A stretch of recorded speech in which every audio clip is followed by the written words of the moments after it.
Okay, so let's start talking about written communication. By no means is this going to be a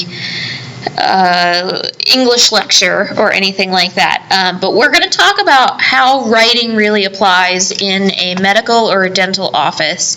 And as you see through the Create an Office Writing project, that writing is a big component of a dental office in various ways, shapes, and forms. This PowerPoint diverges quite a bit from Chapter 9's textbook material because I'm not going to give you the grammar lesson that's in Chapter 9. So definitely read Chapter 9, but take more stock in what we're about to talk about in this PowerPoint than necessarily what the book says. Okay, so regardless of what position you're working in a dental office or any kind of medical office, there's a lot of times where you need to contact patients through mail, where you need to give them handouts, and things like that. And sometimes just because you're not the secretary doesn't mean that you won't have to make some of these things. In all of the offices that I've worked in, I was the one who was responsible for making these handouts, for these patient guides, for mailings, new patient paperwork. Sorry, that's one of my classmates. For making new patient paperwork, directions to the office, things like that, because I was the one who, first of all, knew how to use a computer and was the most English savvy person in the office.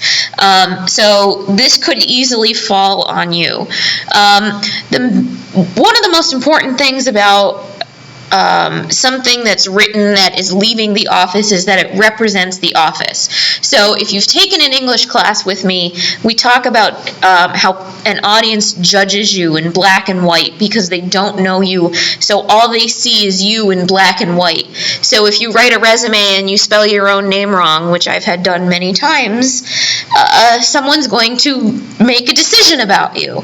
It might not be accurate, but they're going to make a decision about you. One of my old bosses, he created the Leahy Clinic for the uninsured up at the University of Scranton. He was the president of the Lackawanna County Medical Society. He was an extremely intelligent physician, very intelligent man, and because he was getting the clinic off the ground, he would have to write letters to other doctors quite often asking for money or time or something like that.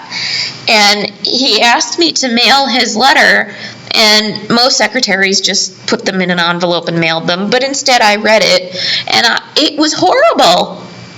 I had it marked with so much red pen, he was screaming at me, and he held the paper up and he looked at me and he goes, "What the hell is this?" And I said, "Well, to me it looks like a piece of crap." I said, "You are so intelligent, but you're going to send out that letter with all of these spelling mistakes, asking people for their trust and their money? I would think that you were a datafu," as we say in Italian, or a total moron. So anything that you're sending from the office represents the office. So in your Create an Office Writing project, if you get your own letterhead wrong, that's a problem. If you don't know how to make one of those letters that's leaving the office, that's a problem. It can make you look unprofessional, and remember, we talked about dentistry as a business and that you want to attract and keep those patients so that you can generate money, so that you can get benefits and days off and stuff like that. So there are things that are not talked about in your chapter that I want to talk about. These are the different kinds of things that you might have to create in your office. Some of the things are things that I have asked you to create for that writing project, which is one of the reasons why you're working on that project. Templates. Now, these are things that you can either do by hand or you can do through an EMR system. And if you don't know what an EMR system is, you will as soon as you listen to that recording or you hear that lecture in class. So a template is basically kind of an auto-filled form where most of the areas are already filled in. There are very little areas where someone else would have to fill something in to customize it to each patient that you can give to them. These are way more helpful on an EMR system. So for example, let's say a patient in my chair has gingivitis. I go to my EMR system, I find my template for gingivitis education, and I have it set up so that it will automatically populate the patient's name, date of birth, diagnosis, date of service, and phone number. And then there's all the information about gingivitis. And then I can just print it out and give it to them. When this is done by hand, you would have to manually fill in, the patient's name, their date of birth, make a photocopy of it for the chart, and make a photocopy of it for the patient. So if you're in an office that utilizes an EMR, it works faster and better.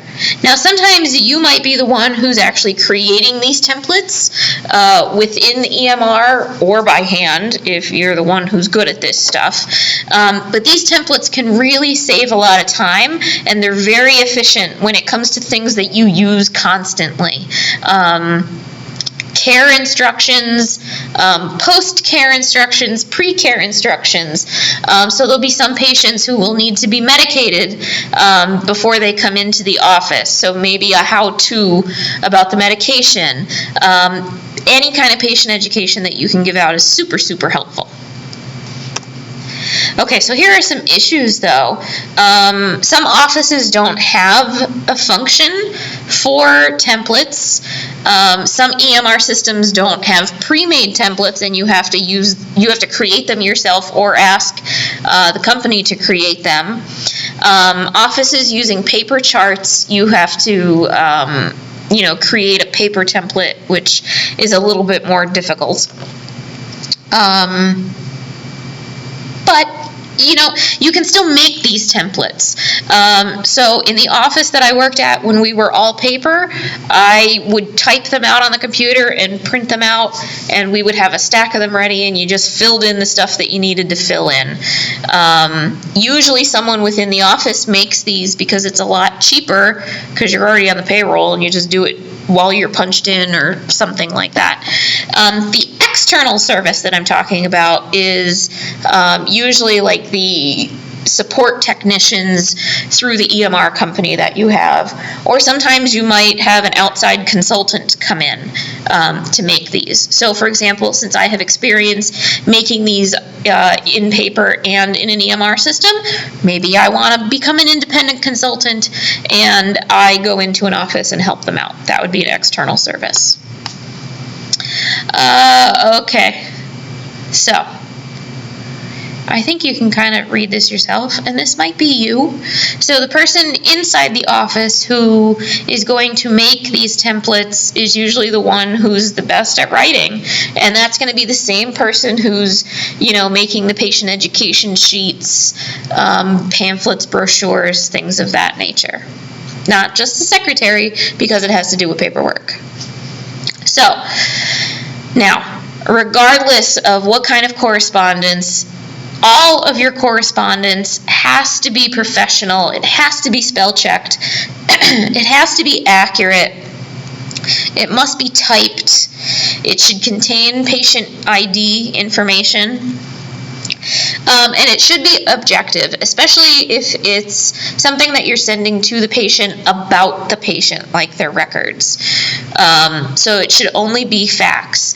So, for example, let's say in N grade I made a report of everybody every day, and I wrote that Susie was really aggravated today and didn't participate in class. That's subjective because that's my opinion. If I switch that to Susie stated she was aggravated because she had a bad morning, due to this she did not participate in class very much. That's quite different than just writing down my observation. So you don't want anything that could possibly be misinterpreted. Okay, so HIPAA comes into play when we talk about written correspondence, and we're going to get into HIPAA more. But everybody fills out a HIPAA form, and on the HIPAA form, or they should at least, and on the HIPAA form, it states whether the patient approves that you can mail them things or not. If this is not checked off, you cannot mail them anything in an identifiable envelope. So a lot of office envelopes have letterhead in the upper left corner. If a patient does not allow you to mail them things, you either have to send it in a blank envelope, or you have to call them and have them come pick it up. Or you can call them and they'll go, oh yeah, just mail it, that's fine. Then you have to document it in the chart and then have them re-sign the HIPAA when they come back in. One of the most important things that you can gather from this chapter is documentation. Documentation in any kind of medical field is so unbelievably important. Kind of the rule of thumb is cover thy butt. But if it wasn't written, if it's not documented, it's not done. So every conversation that you have with a patient, regardless of how minor you think it is, anything you hand a patient, regardless of how minor you think it is, a copy has to go in the chart, or documentation needs to be made showing this was the conversation that we had, on what date, with what person. If you give the patient a handout, there should be a copy of it in the chart, whether electronically or physically, stating how the patient got it. Handed this to patient at visit on 10/5/14 at 8:24 a.m. It sounds ridiculous, but it's these little small pieces of proof that can come back and really help you, when there's a discrepancy, when a patient is mad, or when a patient is claiming something wasn't done, or if any legal action for some reason is ever taken. So you have to document everything. One of the other things that's not in your text is about certifying. So a lot of the times you need to mail things from the office certified with a return receipt is what it's called. And the reason that you do this is for proof that someone actually received it. So a lot of the times the things that would get sent certified with a return receipt are dismissals from the practice.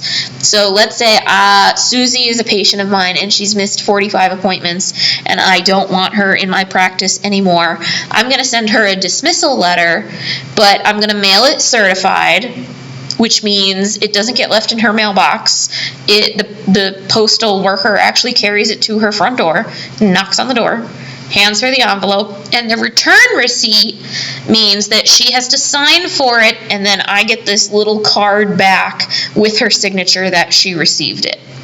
And then that little card with her signature and the date goes in her chart to prove that she actually received the notice.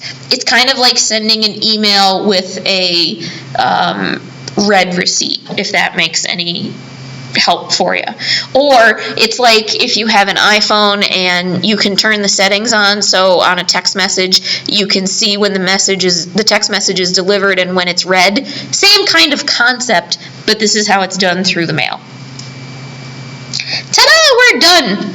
So that's the end of what you need to know about written communication in addition to what's in the book. So please make sure you read that and you listen to this.